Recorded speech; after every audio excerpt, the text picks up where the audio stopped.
the Starfighter Podcast.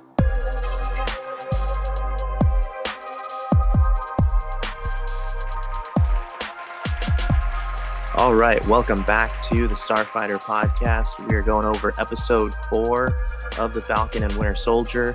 This is a heavy spoiler review. As you may have noticed, Dom's here, but Jake isn't here. So, standing in for Jake today is Nick Brabents. How are you doing, man? Pretty good, man. Thanks for having me on, and thanks for letting me co-host a little bit. Yeah, absolutely. I'm excited to see what you bring to the table here. And we have a very special guest for you guys, possibly the hardest guy in the business to book on a podcast. So come on in, man. The hardest to book. There he is. It's true. I guess. Hey, it's a compliment, man. I'm just glad I'm here. How you doing, Davis? Good. How are you two doing? Good. It's a good day. It's the weekend. Yep. Excited to talk Falcon and Winter Soldier with you guys. I'm excited. Happy to be here. All right. Talk about it. Let's do it. All right. Before we get started, for our viewers and our audio listeners, continue to support us here on the channel. Give us a sub if you haven't already. Leave a like.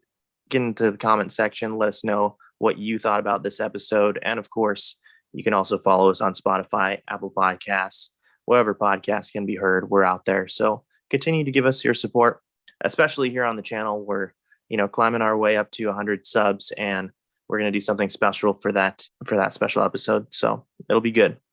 But let's get back to Falcon and Winter Soldier, guys.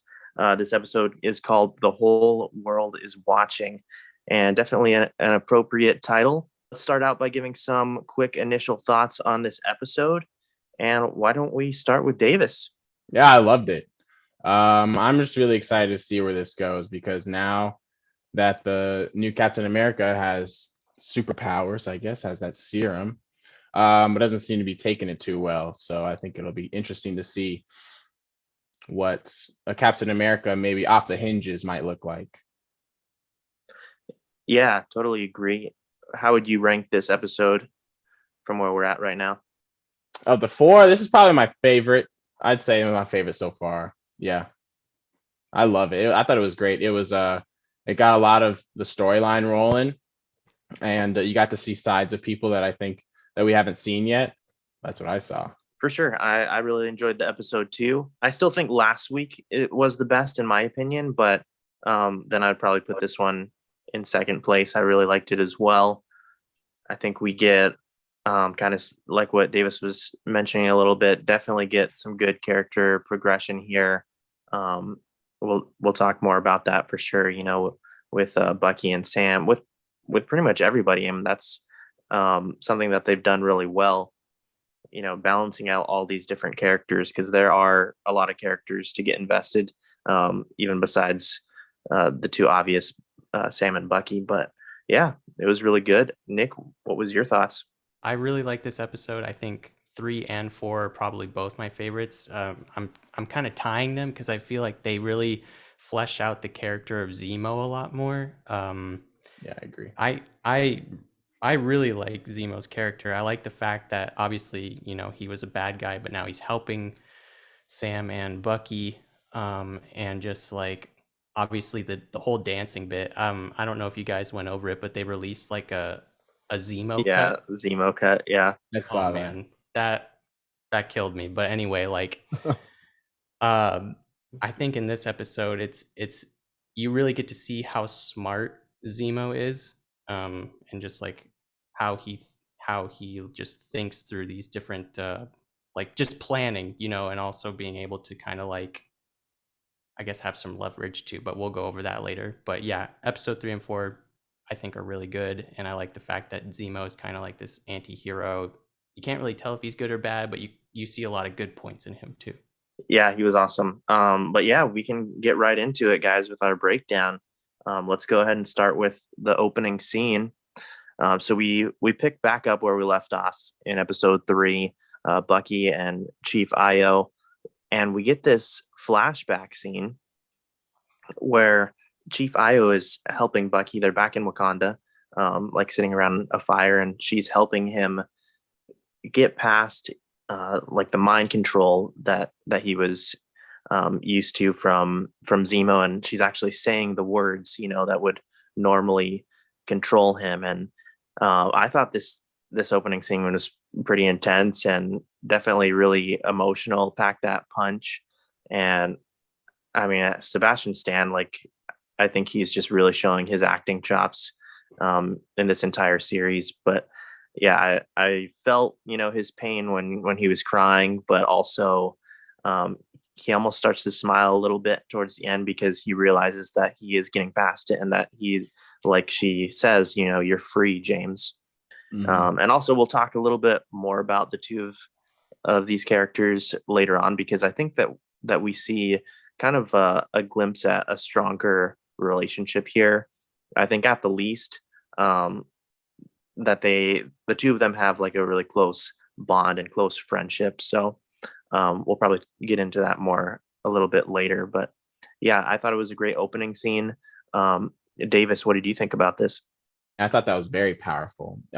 You saw so many emotions, I think, go through Bucky all at once, from anger to sadness to a little bit of happiness that he's able to, or maybe not happiness, but relief, I think is the better word for it. Right. That he's now free of it all. And I'm sure that took a lot off his shoulders. I'm thinking like Io. I think she probably is like confused. She's looking at Bucky like, what the heck? Why are you helping out Zemo, this dude who's been torturing you for years? And so Bucky goes on to explain like, well, it's a means to an end. He's helping us, and then when we're done, you can have him, or whatever they might end up doing with Zemo, which hopefully they don't kill him or get rid of him, because like I said, I like Zemo's character. But I'm kind of thinking Io's like, seriously, why help this guy? But yeah, I do think that's like a super emotional scene because it carries so much weight, since those words obviously just tormented him for like ages almost, right? Since what, Yeah. World War II? Yeah. Right. So yeah, I like the way that they portrayed that scene. And you're right, Sebastian Stan, he's got like some crazy acting chops. Because that really was a super emotional scene. So I was gonna say, I think that's what makes this show so great. It's funny I said movie because it's almost it's movie quality. Like this Oh, yeah. show is 100% movie quality, and you have so many A-list actors in here to make that. Not only is the writing fantastic, but the acting's fantastic, and the special effects are fantastic. So to see a TV show like that, because we've all watched TV 5 years ago. TV was nothing like this, right? Not even 5 years ago, 3 years ago. And so I think it's cool, to what you were saying, Nick, to see a show be so impactful and so powerful, but also just be so much fun to watch and engaging. Is truly amazing to watch. Yeah, that's a good point that you brought out there, Davis, because it's like, with everything going on in the world with the pandemic, like there's definitely been this time for entertainment to progress in a way that we probably wouldn't have seen otherwise.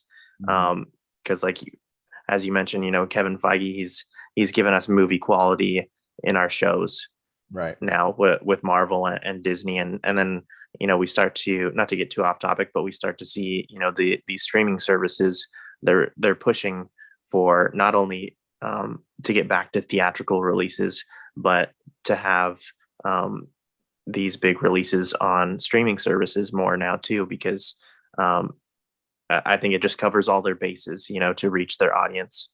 So pretty awesome. I was gonna say, it also helps that Disney has like deep pockets too, because they got the huge yeah. budget to be Only able Disney to make could do something like that. Yeah, Right. yeah, exactly. So yeah, like Nick had mentioned, I was definitely a little bit confused, but in any case, he explains that it's a means to an end. Well, she says, I'm giving you 8 hours and then we're coming for Zemo. So that's our opening scene. Now we go back to their hideout, or, the place that they're crashing at. And, Zemo talks about how Carly is a supremacist. and he says that this is what happens to everyone that takes the super soldier serum.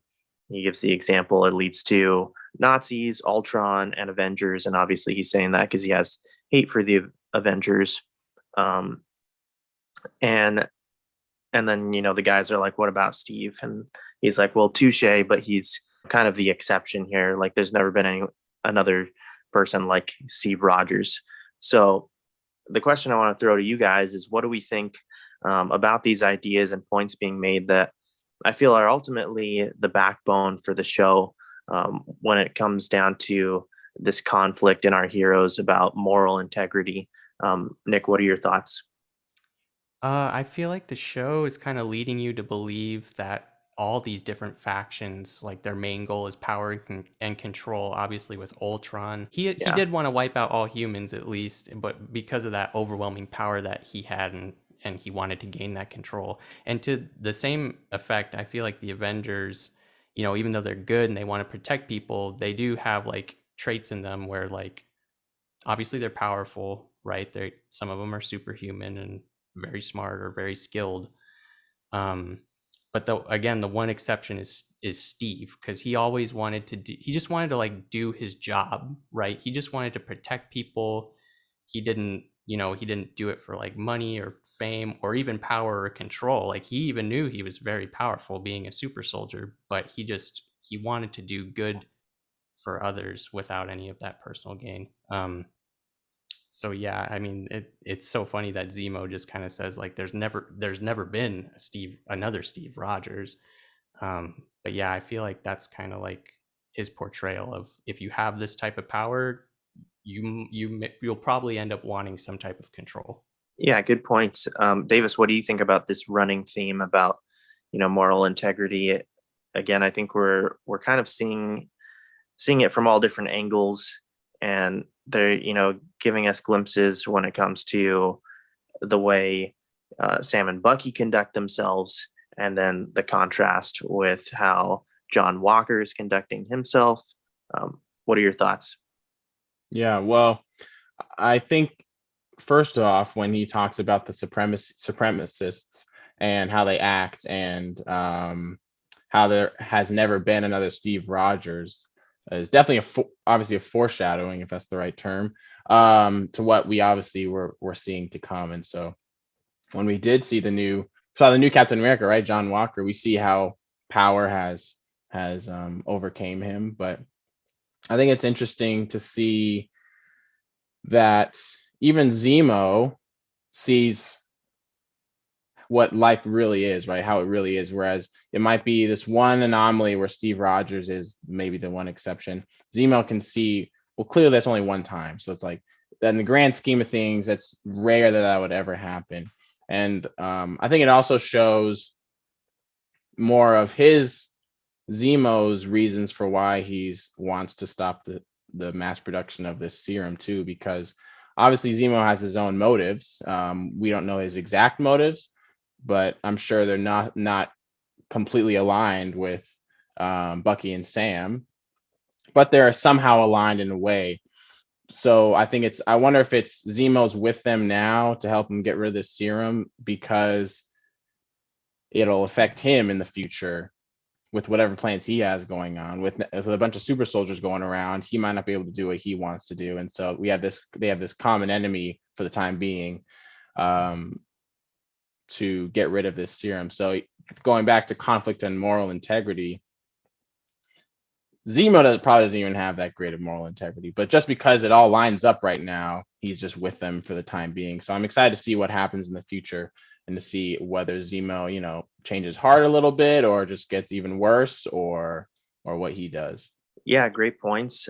I think back to Civil War, and I highly recommend all the fans out there to go back and watch that, because this really ties into a lot of stuff that was set up in Civil War, especially with Zemo. But I think about how Zemo is always kind of raising these points about kind of getting the Avengers to take a look in the mirror, and I just think that that's really interesting. And also, I've mentioned it before in our last episode, but it's just great to see these villains that have these layers and depth to them, where it's like you can really relate to them, and you can almost see how the genuine bad guys, like they don't see themselves as the villain. You know what I mean? They have reasons for why they're doing what they're doing, and that's what we see with Zemo too back in Civil War. The havoc that happened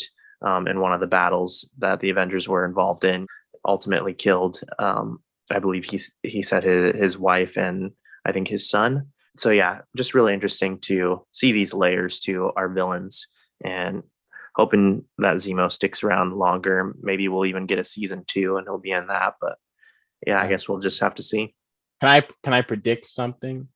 Oh, sure. I have a feeling Zemo is gonna die from doing. I don't know if here's what I think is gonna happen, but I hope Kevin Feige doesn't do it like this, because we see shows like this where the bad guy turns good in the end and then sacrifices himself for the greater good. I don't want it to end like that. Like I want more deeper, because like Zemo's Zemo, right? And I don't want Zemo to change. I think it's nice that we are able to get some more backstory on Zemo, which I think is super cool. Why we have a TV show more than a movie, because with the movie you only have a certain amount of time to give the backstories of every character that's in it. But with a TV show, you can have episode upon episode. A whole episode can be dedicated on one character. So maybe it's not a prediction, but I guess I have a feeling that he might die in this season, but I don't want it to happen. I want him to stay alive and keep doing his own thing, and so we can get a more deeper understanding on why Zemo really is what he is. We can move on, I think. So, now the crew is trying to find Danya's memorial or funeral, because she was like a pillar in their community, the Flag Smashers. And so find out that that's how they're going to be able to track Carly. And that's their goal right now. And so, Zemo is able to get the information of like where it's going to be held from these kids by giving them the Turkish delight. And that was kind of funny. Well, now the three of them all meet back up, and Zemo doesn't really want to, share the information with the guys right away, because he says now he has leverage, because he knows that they'll most likely, just turn him in, send him back to prison right after he gives the information of where Carly is. Well, that kind of sets off Bucky, and he like throws something against the wall, gets in his face, and Cherry blossom tea. Oh, right. And Sam tells him to back off or whatever. But then Sam goes and he makes a call to Sharon Carter and asks her for help. She says that she's gonna get her satellites up and running to keep tabs on things, especially on John Walker. And so, Nick, what were your thoughts about these sequences here? I think this scene just really portrays how smart Zemo is, because you see Sam and Bucky like pretty much just storming in there, probably scaring everybody for the most part, asking if they've seen Danya, I'm sorry, not seen Danya, but like asking about the memorial, like, do you know about her? Like just straight up questioning everybody. But then Zemo comes in again with the candy and he starts singing the song, and he knows like you're not going to be able to talk to them just straight up. You probably have to get that information by some other means. So it is smart on how Zemo is portrayed, or like how Zemo goes about that. But yeah, again, like you were saying, now he has some leverage to be able to say, well, you guys aren't going to turn me in, like, don't turn me back into jail, or I'll possibly hand him over to like the Wakandans. We'll probably go over that in a little bit here, but now he's got like that leverage, like, hey, I got this info, they're meeting this afternoon, but like I'm gonna keep it from you because I don't want you to turn on me. So yeah, just really overall, I think it just shows how smart Zemo is. Yeah, definitely. Did you have anything you wanted to add, Davis? Yeah, to that point, I thought that was a great scene, because the scene where just when they were trying to get the intel, and then Zemo goes to the little girls, he gives them the candy, right? he's obviously, he knows what he's doing. You can see it. Sam and Bucky were almost like the tourists, right? Like they're almost like the novices at this, but Zemo already knew how to do it. He was already 10 steps ahead because he's like Turkish delights, and he gave it to Sam, I think, before they even came in there, right? So he already had everything planned out, which shows how many more steps ahead I think Zemo is that we don't even know about yet. But I thought it was also interesting when Sam and Bucky obviously didn't hear the conversation that Zemo had with that girl. And I was wondering in my head, I'm like, oh, I wonder if is Zemo just going to withhold the information forever, or is he going to do his own thing? And I feel like Zemo would not have said anything if Bucky didn't ask, like, what did the girl say? What were we talking about with the girl? Because it was like, it almost felt like forced upon. Yeah. Like, you could see like Zemo's like, he was thinking, he's like, all right, how should I get out of this, or what should my next move be? And then he's like, I know where the funeral is. But I don't think he would have said it if Bucky or Sam didn't press him on it. I feel like it would have been a completely different scenario of what would have happened, which is why I thought it was such a cool scene, because you can tell, like Nick, you were saying, he's so smart, and he's 10 steps ahead already. So he's already got his next plans already moved. So, and I liked that scene a lot. Yeah, absolutely. Well, now we can move on a little bit. They end up finding where the funeral is, and Walker intercepts them, and Sam wants to talk and reason with Carly. So Walker says, well, you can have 10 minutes, and then after that I'm coming in. And so Sam tries to find some common ground with her, and he can definitely understand her pain, her frustration, but he tells her, when you start killing people, you're not necessarily making things better. You're not making things better. You're not making the world a better place. You're just making it different. And so, I thought that was a pretty great line. And I think we see him start to get through to her a little bit. This was a good scene for sure. But what do you guys think about this moment? And, are we starting to see hints, in this moment, are we starting to see hints that Sam is indeed, the one for the job to take up the mantle of being the next Captain America? What do you think, Davis? No, yeah, I definitely saw a lot of good things that Sam did that were Captain American-esque or Steve Rogers-esque, for sure, especially when he wanted to go the first approach by saying, I deal with these types of people all the time. So give me 10 minutes and I can do it. I can try and calm her down. So I like that. But that scene, guys, got me, because I was getting so annoyed with Walker, because he's already getting fidgety and he's walking around. I'm like, bro, chill. Just like give him a couple more minutes. Yeah. I don't even think he gave him 10 minutes, but that whole scene I thought was really cool to divide further Walker and Sam, and to see who the real Captain America might be. I like that. That was a cool scene. Yeah, Nick, any thoughts?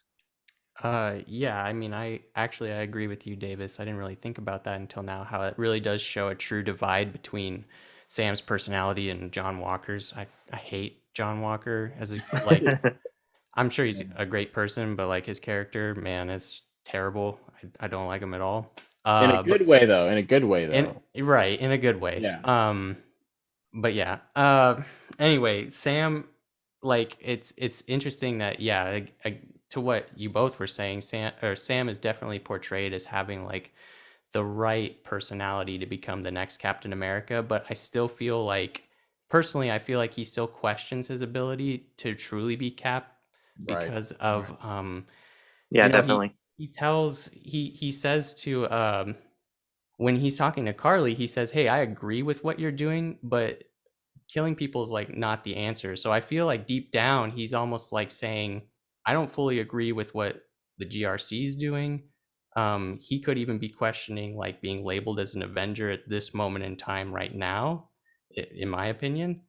So that's why it could be like, I agree with what you're doing, but quit killing people. There's other ways to go about this. So he's definitely showing, I feel like he's showing he's definitely having the personality for Captain America, but he's kind of like, I don't. Maybe that humbleness, I guess, maybe further shows he might not see it, but it might further show that he is right for the job because he doesn't think he should be Captain America.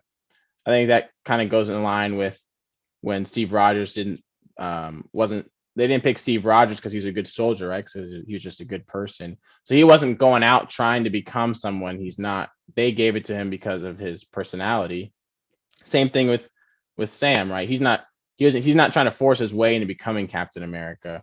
And because of that personality, that's why he should potentially, if he wants to be Captain America. Yeah, exactly. Yeah. All right. So when it seems like Sam is getting through to her, like Davis mentioned, Oh my John Walker can't just chill out for a couple more minutes. Walker. He Stupid has to run in John, there. dude. And we see him throughout this episode. He keeps jumping the gun. And as we'll get to, if you think about it, if he would just relax a little bit more and, play ball like a team a little bit more, these casualties that they come across probably wouldn't happen. So anyways, he runs in there, and now Carly thinks that he pretty much undoes what progress Sam was getting to, because now Carly thinks that Sam was just lying the whole time, and that Sam was just Right. like setting her up, and that's not what Sam was really doing. And so now she feels like she can't trust Sam anymore. She runs away, and so now they're all like trying to chase after her. Well, Zemo catches up to her somehow and like shoots her in the gut. She's fine. She has the serum, so she's living. Well, she's hiding behind like some table or desk or something, and Zemo sees like all the vials of the serum. They fell to the floor, and so he starts crushing them. And he crushes and steps on all of them except for one. And that's when Walker comes in, throws the shield, hits him in his temple, right in the head. Mhm. You think about it, if Steve had thrown that, he'd be done for. But I guess because Walker didn't have the serum, or not, at least he didn't have it then. Zemo's fine. Just a migraine afterwards. Oh, he had a little scratch. Yeah. Yeah. So anyways, now we see Walker pick up the serum. And if you have any knowledge about some of the comics and stuff, we're just getting to see his progression on the big screen now. And so, Nick, what were your thoughts about these fights? Everything kind of going crazy right here, but yeah, thoughts? Yeah, so I think ever since probably the second episode, it's either the second episode, I'm pretty sure it's the second, where he finds out kind of about the serum. Sorry, John Walker does. And so I'm thinking that he just has this drilled in his brain. Well, if I had the serum, I could be Captain America. And so throughout the course of the show, we see John Walker's character kind of start slipping down a darker path where it's like I can be more like Captain America if I have the serum, to, well, I can be more powerful if I have the serum, and I can actually take on these guys and fight them. So Zemo's smashing all of them. He throws a shield, knocks Zemo out, and then he's looking at that vial, and he's probably like, this is my chance. I need to save this, just in case. Like, not even a just in case. Like, I'm just gonna take this and not tell anybody. He probably didn't even tell Hoskins, is my assumption. I don't think so either. Yeah. Yeah. So I'm sure it's because of, again, like a personal reason, more or less, and not like a good personal reason either, that he's just like I just need power. Like, if I was more powerful, I could do this or this, instead of actually being like Captain America. We cut to Carly and her crew. The power broker messages her, and lets them know again that he wants the serum back.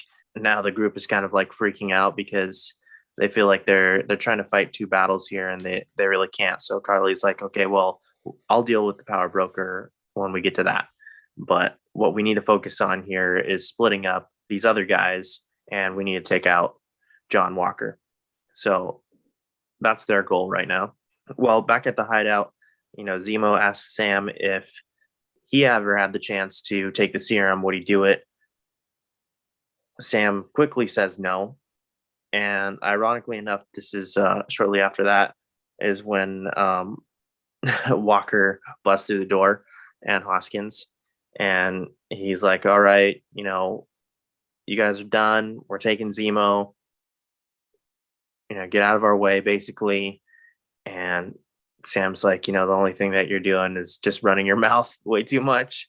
Like, and so he sets down the shield. John sets down the shield, and it's basically saying, we're going to even the odds and we can make it a fair fight now. And so tensions are rising. And then we get Chief Io and the Dormelage. Yo, they came in I hot. think, yeah. Coming in hot. And yeah, like everything just breaks out. Everything goes down. I mean, they're literally tearing it up. They're insane. They are so cool. I love them. They're whooping both Hoskins and John Walker. And at first, Bucky and Zemo are just back there, like having their drink, kind of just watching. And Sam's like, we got to step in. And so ultimately, Sam and Bucky end up kind of like intervening and pretty much saving John Walker and Hoskins. We don't know for sure if they would have killed them, but they definitely could have. So, what do you guys think of this scene? What do you think, Davis? Yeah, I love this. Was a great scene. I thought it was cool. I think it's really cool that they're bringing people from Wakanda into this show and like showing like different characters that we didn't see before in the last Black Panther movie. But the scene itself I thought was fantastic. I thought it showed I think it showed a lot in regards to the further distance between Wakandans, Sam and Bucky versus Walker and Hoskins. Like there's just a further, just an even greater difference between the two. And I think that Walker even finds, right? Walker says it at the end. He's like, these people aren't even super soldiers, and like I'm getting my butt kicked, which I thought was kind of funny. But it was like I thought that was a great scene, and I think we'll touch on it soon. But the part when Chief Io does a little tap dance, whatever, and like knocks off the arm off Bucky. Oh yeah, that was crazy. Crazy. Can't forget about that part. What do you think about this, Nick? You got any thoughts here?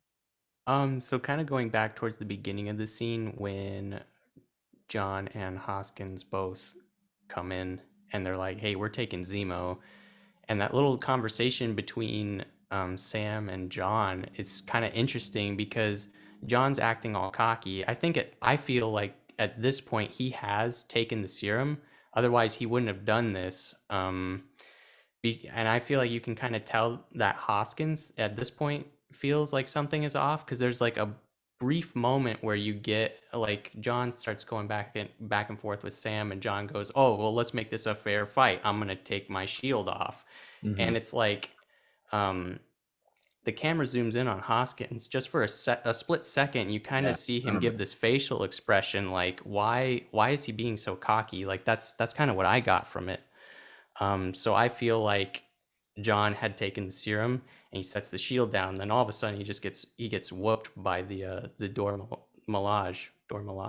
But like I feel like that's why John also feels super defeated, and I feel like this is a tipping point in his character, just one of two moments where he's like, they aren't even super soldiers and I got beat. And that's why I feel like he even feels that much more defeated, is because he took the serum and he's trying to fight them and still can't fight them because maybe I don't know, he just doesn't have that type of fighting style because he's always used like I really don't think he had taken the. Yeah, do you think he toned it down, Nick? Like if he had it right, I feel like. I don't think that he took it. You don't think so? No. Okay. I mean, it's an interesting point, and maybe they will When did he say? When did he talk to Hoskins and it was like, if you had the serum, would you take it? Was that before or after? It's not till a little bit after this. So Okay. yeah, again, I think that kind of shows more like he hadn't taken it yet. That's true. But I also feel like he's keeping the entire thing from Hoskins under wraps. So Hoskins might not even know about. I don't think Hoskins ever knew. I think regardless whether he knew that he took it, he was definitely about to see very soon. Just like we'll get into later, Sam saw him, his abilities, and so Hoskins was going to see him using it. You know what I mean? That's true. I think it could have been a tipping point. I think to your point, Nick, it was definitely a crucial moment. It might have been. I don't know when he took it, but I know that was definitely a tipping point to either say it that he maybe if he did take it, say that he has it, or don't say that he has it, or if he hasn't taken it yet, that was now his tipping point to be like, regardless of what people say, I'm probably gonna take this. Yeah, I thought, yeah, because he gets schooled like that. He's a very prideful person too. Right. I don't see him holding back because again, he really did look genuinely defeated. I think he legitimately got his butt handed to him, and he's like, "What the heck?" Did you guys feel sorry for him when the camera stayed on him for a little bit and Sam walked off to look at the hole that was where the escape was? Did you guys feel anything? What did you guys feel when he got up? Absolutely no feeling at all. I just wish the Dora Milaje would have just taken the shield and ran. Right. That would have been nice. That would have been nice. But yeah, I mean, you don't mess with them. No. What do you guys think of when what's her name, Chief Io took off Bucky's arm? Do you have any thoughts on that and him, them possibly having a relationship? Like even if I mean, it's possible, right? Like if she's the one that could have helped him get over, well, not get over, but just like essentially free him of that control, then it would make sense. And it's funny that it's like she does the little trick and the arm falls off, and then Sam's like, "Did you know that could happen?" And he's like, "No." Yeah. So she must have like figured out that maybe a way to disarm him just in case like he actually turned back into the Winter Soldier, like as like a fail safe almost. Hey, if I say these words and you turn into this dude again, I'm gonna do this crazy jujitsu like 1-inch punch and take your arm off. So I do feel like there is definitely at least a close friendship for sure. I just kind of felt like she knows a lot about Bucky because she was put in a position where just in case, like, just as a fail safe type of situation. Yeah, I don't know if they had, I can't tell, nor do I know if they had like a romantic relationship, but I think regardless, there was a close relationship. For sure. Because again, no one's calling him James. Like no one's calling him that. That's true. Yeah, that's true. What I think it's interesting though that even was set in place, a way to deactivate his arm entirely. So like, what do you guys think? The fact that he didn't even know about it, so it never even was brought up to him. But the fact that she knows it just in case, do you think that Bucky felt like betrayed, or you think he felt like no one really trusts me enough? Because I would feel like if I was Bucky and that happened, I'd be like, what the heck? Like that could have happened this whole time and no one told me anything about it. And like, oh, is that a fail safe just in case I go berserk? But what do you guys think? I mean, the expression on his face was like, it was like, man, I really like this girl, and then she just embarrasses me in front of all my friends. Like that's what I got from it. Interesting.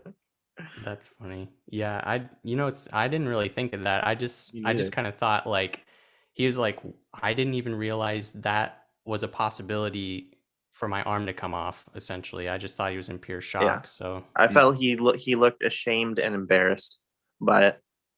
Yeah, that's true. That's a good point. I didn't think. I think he could feel ashamed and embarrassed though, regardless if they had a closer. Right.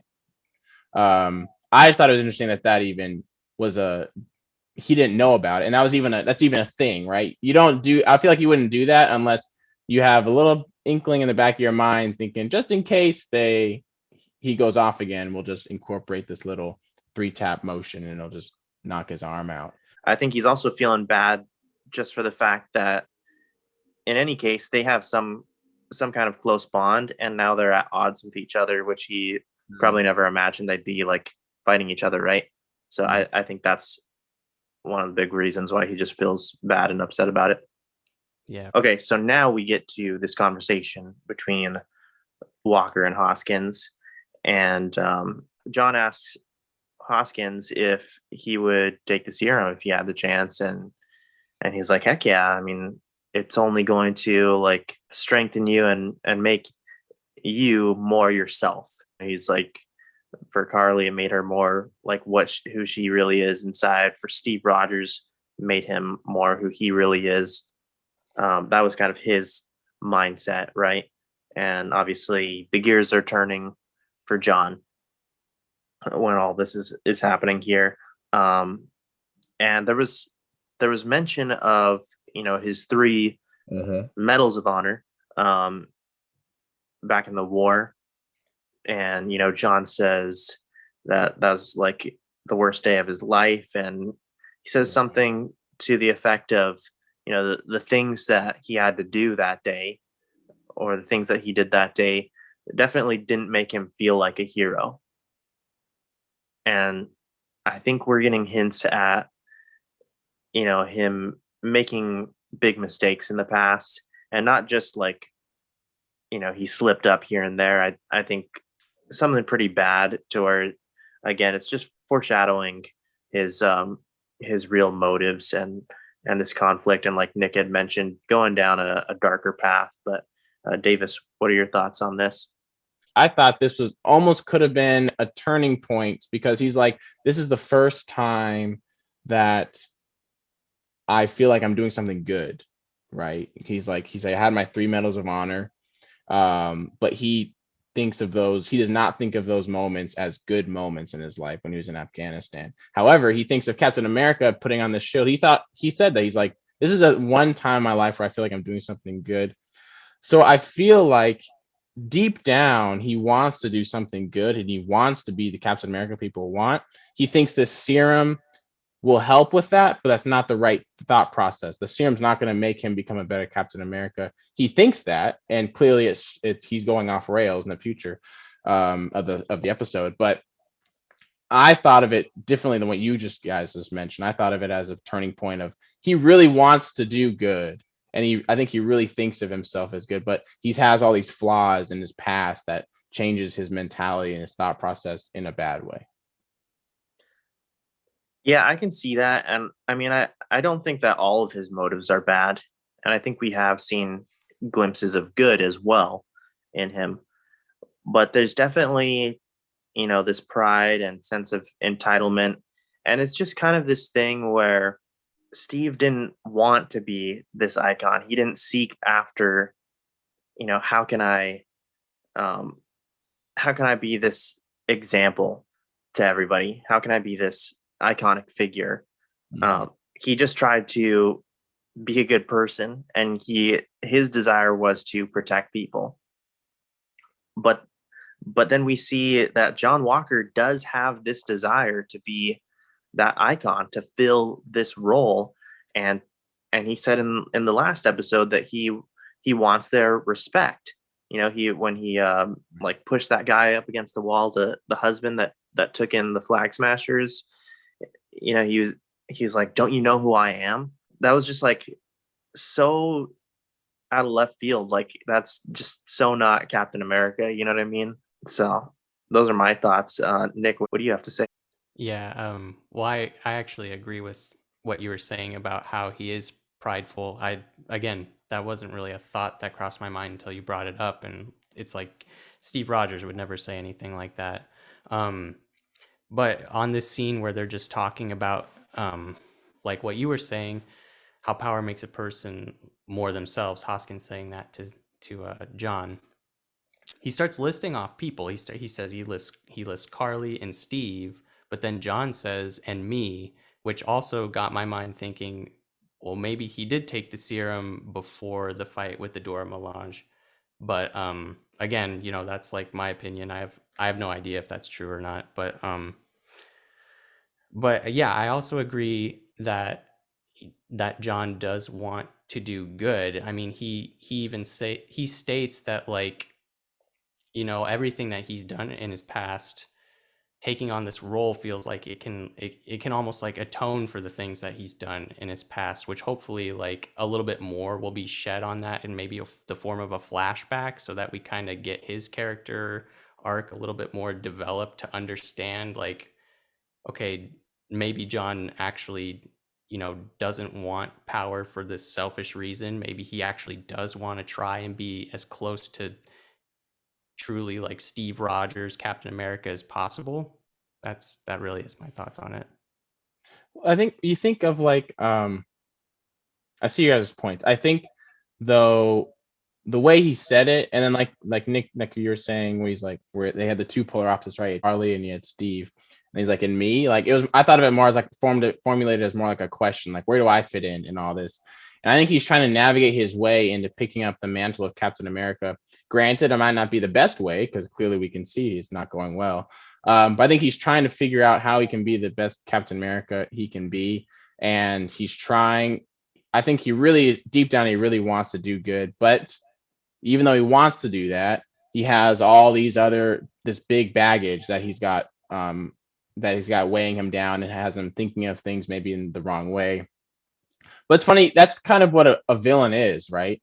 Most villains that we see, they were never born like usually downright like a horrible person, right? They usually want to do something good, and then their life just is terrible, and then everything just gets crumbled and their life just becomes a disaster, and then they hit a breaking point and then they become really evil. I can see that in a lot of Walker as well. But I guess we're going to get into it in a little bit later, but you see later on when he has the serum, how the blood's going down his ear, that it made me think that something's wrong, like the serum did not work the way it's almost manipulating and corrupting his mind even more than what it was. So I'm interested to see what happens later, but I just wanted to mention that I feel like he has a good motive. Maybe he doesn't have the best intentions, and the serum just made it worse. Yeah, I can see that for sure. I think where I'm kind of coming from, and maybe Nick too, is like, he was given something, but it doesn't necessarily mean that he earned something. And so I think he's just, again, jumping the gun with this too. It's like, it's not even time to like think about how can I be the best Captain America. He was just given it, you know what I mean? Like, because of those medals of honor. But he kind of is saying too that that doesn't necessarily make him qualified. So it's like, I think he needs to work on himself as John Walker before he starts working on himself as Captain America. You know what I mean? Yeah, I agree with that. Do you guys think though that he's necessarily an evil person, like a bad person? No, not really.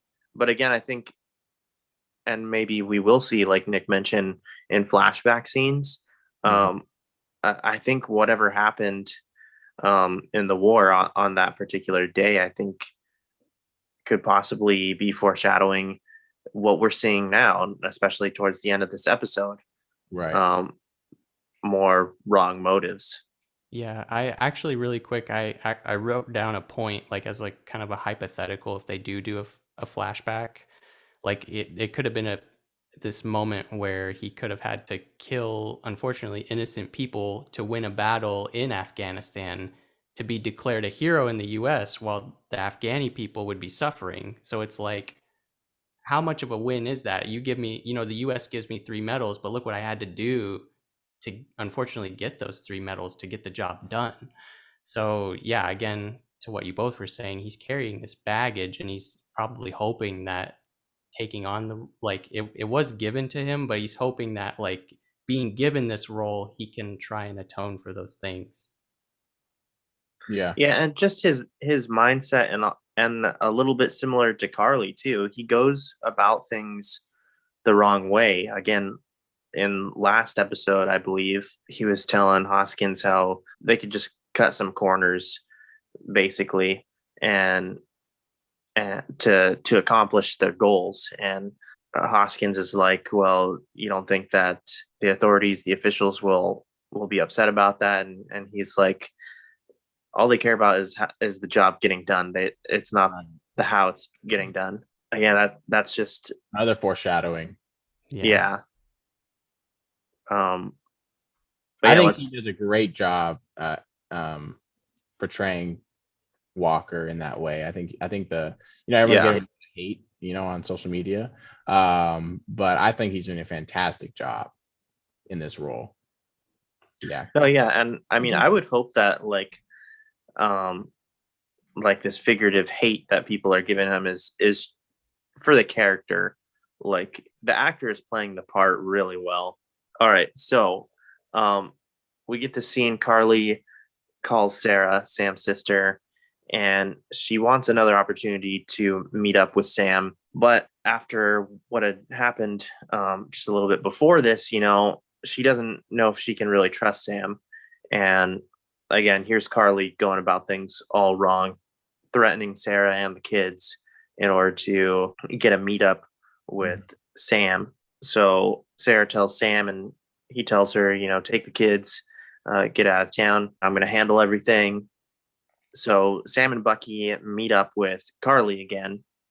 Well, they quickly realize that Carly is setting this all up so that they can get to Walker, because where Sam and Bucky are, Walker's not far behind, right? So again, this fight breaks out here. I mean, Walker is definitely doing a little bit better, right? But we haven't like fully seen his abilities until he starts dealing some heavy hits, and we see him like bend that metal pipe or whatever. And then we know for sure that he does in fact have the serum. He did take it at some point previous to this, and Sam catches him with that, and he's like, what'd you do? And so all four of them are fighting the Flag Smashers now. They're holding their own until Lamar gets a hard kick in the chest. He gets hit against like a pillar, and it looks like it probably broke his neck. It was rough. It was rough, man. And Walker runs to his side, and he's trying to wake him up, but unfortunately he's gone.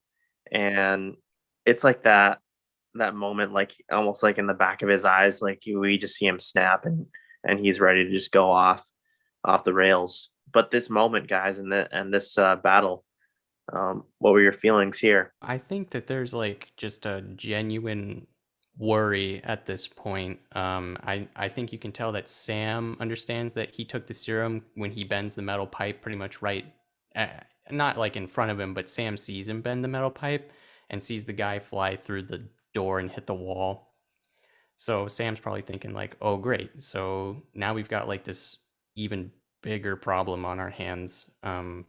And then we'll get into it a little bit more probably when you cover the outro. But that's kind of what I'm thinking, is Sam at least sees him with that and understands that he probably took the serum, and that there's going to be just like more issues to come.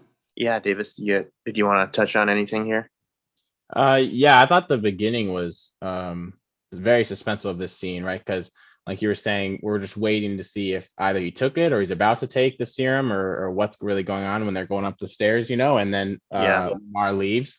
And during that time, I was like, ooh, this is when he's going to pull it out of his pocket. Ooh, this is when he's going to pull it out of his pocket. And like, now that I realize that he already had it to begin with, going back to the stairs, when he was like listening, and like he like stopped, and he was like almost very attentive and trying to listen to hear where everything was going on. I feel like that was because of the super serum, right? He probably had super hearing. I don't know if that's part of it, but now that I see it, you can see it in different ways of how when he was navigating just before he meets up with everybody. But I thought that was a great scene. I'm curious though, because like, for example, you were saying when he bent the bar and then he just like shoved that guy off to the side. That guy also had the super serum. So yeah. Why is Walker so much stronger then this guy with the super serum, it should be the same super serum. And so that's why another thing in my mind, I'm like, there's something wrong with what he took, because it seemed to me that it was pretty easy for Walker just to throw these guys around, but they also are should be just as strong.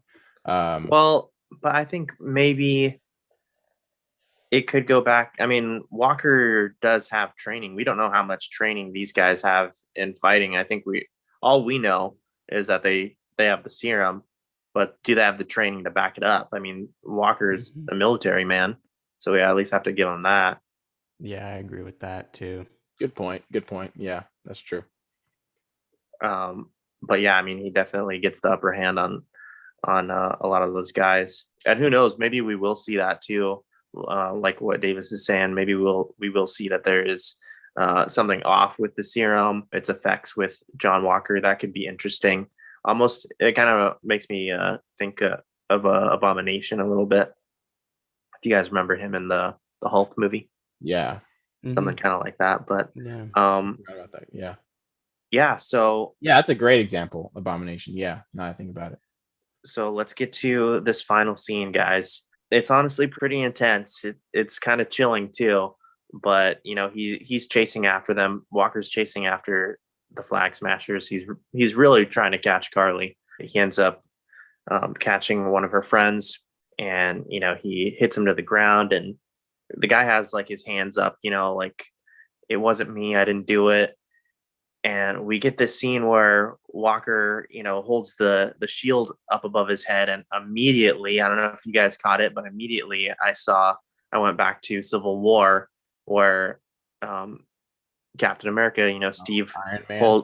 holds the shield up, and he has that opportunity. He can totally take out Tony, but he chooses not to. Like, he restrains himself, and he just puts it into the arc reactor, and that's it. But no, like John Walker again, he's gone off the rails, and he pounds the guy in the chest with it numerous times. It's rough, man. And I mean, we got to mention there's a huge crowd in this courtyard watching this happen, middle of the courtyard, and they've got their phones out and everything. And I mean, this is someone that, again, he's supposed to be a symbol of hope and protection for the world, and they're seeing him definitely go nuts and kind of lose it. They're seeing him lose it. Nick, tell me your thoughts, your feelings on this scene, on this conclusion right here. Yeah, I feel like that ending scene was just super powerful. I don't think John. I think John is like. I don't think he can control the fact that like it's either like maybe he can't control his emotions, that's not allowing him to be able to control the fact that he's a super soldier, or it is something with the serum that's causing him to like act that way. But the way Hoskins pointed out earlier, when it was just him and Walker talking, he was like, you're good because you can, you know, you have a sound mind when you're thinking of these different scenarios. And now you see him, he's like an animal, right? Like he totally just beat this guy to death pretty much. And it's interesting, the shot that they took, like the camera pans back, there's blood on the shield, there's blood on his face. So it's like this symbol of somebody who's supposed to protect is now like, it's like, whoa, this is totally not, essentially it's totally not Captain America. But yeah, Right. I don't think he can control these powers, essentially, at least not right now. Yeah, I'll throw it over to Dave in just a second, but I think what we're seeing again here is these questions that were raised in the beginning and throughout the series, going back to Zemo, how the serum can change a person. For a couple of reasons, I don't think that it actually is a chemical thing, because so I believe in the comics, a very similar situation happens with Walker's parents. It's like the final push over the edge for him. You know what I mean? Mm-hmm. And so Marvel's doing that, but they're putting a twist on it. They always put their twist on it, right? So now in this case, it's Hoskins instead of his parents. And this is that example that Zemo is talking about. It's like, and again, it's just that contrast. It's like Steve was that exception, right, to the rule of the serum leading someone down a darker path. But now we see again prime example of how it can go wrong. What Zemo is alluding to, we're seeing that now with John Walker. But the contrast again is with Sam, who has a more clear head when it comes to all these different situations and that are coming up. So yeah, that's kind of what I'm seeing too. But Davis, your thoughts? No, yeah, those are great points, and especially what you talked about for the comic books. Because obviously this isn't a new character. You can read about him in the comics, but I just think it's a little different because, and like you say, they do put their own twist, and I think that twist could be chemical on a couple of things. One, just the blood in and of itself. That's never happened. We don't see it with anybody else. That's never happened with anyone else that have taken the serum. So that in and of itself gives me a hint that, oh, something's not right there. Another thing too is clearly he lost control, right? And he's out of it, and he kills that guy. But you think there's plenty of other guys that were in that group, Carly's group, that I'm sure not all of them have the level-headedness of maybe Carly or of somebody. I'm not saying not all of them have that type of mentality, right? So I'm sure some of them are just regular hoodlums, like regular, what's the word I'm thinking of? Not hoodlums, but anyway, obviously rat. all of them have, huh? Street rat. Yeah, I guess. Yeah, like they're just not all of them have the same personalities. Basic. So like I'm like, why haven't we seen that in any of these other characters? Them just lose absolute control. Maybe they have, and we just haven't seen it yet. But I just think it's very interesting to see how crazy it goes from 0 to 100 quickly from when Lamar dies. But I also thought, how we talked about when he's standing up and then you see the blood on the shield and you see the blood on his face.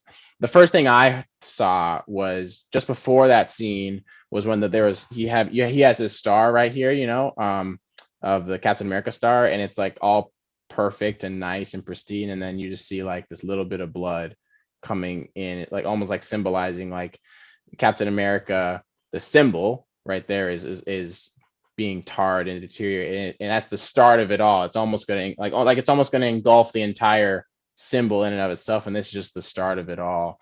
But very symbolic, and like you were mentioning, in a crowd of people, so now everyone saw it, and you saw Sam and Bucky just kind of step back and didn't seem like they wanted to be in the front of that. But yeah, great scene, very suspenseful scene, that's for sure. Going back to like, how come we haven't really seen like any of the other pretty much like foot soldiers essentially to Carly go crazy? That's a good word. Yeah, it could be like because Carly is in a position of power, and we've even seen her kind of lose control of that power as well when she decided to blow up that building with those people tied up inside.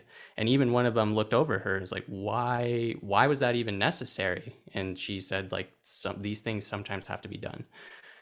So it might be even a position of power. Like Carly knows she's a symbol for the Flag Smashers and these people that believe in her. And so John Walker believes, he's Captain America, and there's the US that believes in him. So it could be a matter of just a little bit of pride and maybe that going to their head, and then that's making them just kind of like, because they're so powerful, it's like they kind of lose it at that point. So it just made me think about that when you were talking about that. That is a really good point. Yeah, that is very true. But then what about the blood thing? Like, what do you guys think about the blood coming down the side of his mask? I mean, to be honest, I think there is a good chance that it could be serum. And just in general, I'm not ruling out that the serum can't be playing kind of like a chemical effect here. Mm-hmm. I think at the very least, it's a combination of the serum and these tragic moments, right? That are giving him that push. But I also think that there is a slight chance that the blood could have been from fighting, right? Maybe a hit that he took, or honestly, maybe when he took that guy out. But that's a good point. Yeah, I'm not sure. I just think I'm sure you guys will agree, the writing in the whole show, but this episode and the episodes we just saw, these writers that have created they're fantastic. Like the way they've written this show is so good. I love it. I can't wait for the next one. Yeah, Yeah, absolutely. I feel like it makes the characters, like the way that they wrote the characters, it makes them feel like, even though some of them are super soldiers, it makes them feel real. Like I Right. think you brought that out earlier, Dom. Like you can kind of relate to some of their, personality traits and whatnot. So I really like that. Yeah. That's the conclusion of the episode. But do we want to do maybe some predictions here for like going forward next week? I mean, we only have 2 more episodes, guys. I know This that's is crazy. it Only is 2 crazy. more? Yeah, Oh my. I know, it's a I 6-part series. It's What? I mean, This is it's just full throttle after this. I think. I mean, even There's last so much to episode, do. Yeah. Yeah. Oh even my. last episode like was pretty fast paced, and Right. that actually got a little bit of criticism from some fans. But I mean, I loved last week's episode, and yeah, I think you just have to go full speed ahead when it's a limited series like this. But I think there's a chance that we'll get a second season, and they'll probably let us know. I would assume like post credits at the end of episode 6. But yeah, any predictions, guys, going forward? Who wants to go? I got Go predictions. ahead, Nick. Okay. So going forward, I feel like the writers aren't gonna. I mean, I guess it would be interesting to see, but I'm going to predict, and this is probably a hot take, that Sam isn't going to become Captain America, even though I think the comics do portray him eventually becoming Captain America. I feel like he's not going to be Captain America, and he's going to destroy the shield. I think that there's a bunch of people, like, they say like, hey, I would have destroyed the shield if, whatever, or I would have destroyed the shield because of this. That's kind of what I think. I think it would be pretty interesting if they went down that route. I know, Dom, I think you believed that, or you had a prediction that you thought Sharon, you thought that she was the power broker, and I don't think she's the power broker because she Exactly. actually refers to him as a he over the phone when she's talking to Sam. So I don't know who the power broker But I mean, could be. she could just be doing that to throw you off. The episode before, when they went upstairs above the bar and they met that lady. I'm forgetting her name. Almost the middleman. Oh, Selby. Selby. Who shot Selby? We don't know, but we're assuming that it was the power broker. Yeah. So I'm not saying this is right. I don't know. I'll have to think about what your prediction, but that could add to your prediction because it just so happens that what's her name? Sharon Yeah, Sharon is there at the same time Selby dies. Like, I feel like there could be some connection with that in and of itself. There's definitely hints there. I mean, Sharon was shooting a bunch of people too, giving them cover. That's true. So there's a hint that that could have possibly been her that took out Selby. It also might be a situation where maybe that's a little bit too obvious. But I guess just one last little clue was when she got in the car at the end of last week's episode and tells the driver, or wait, no, she tells whoever on the phone that they have a problem, that they have a few problems. So and I said that I think that she might be the power broker, or at least working for him in some way. Yeah, I was gonna say, like, if she's not the power broker, she's probably working for him, and that's kind of my opinion. And like, if that's the case too, then I feel like Sharon and Zemo are in on something that we just don't really know.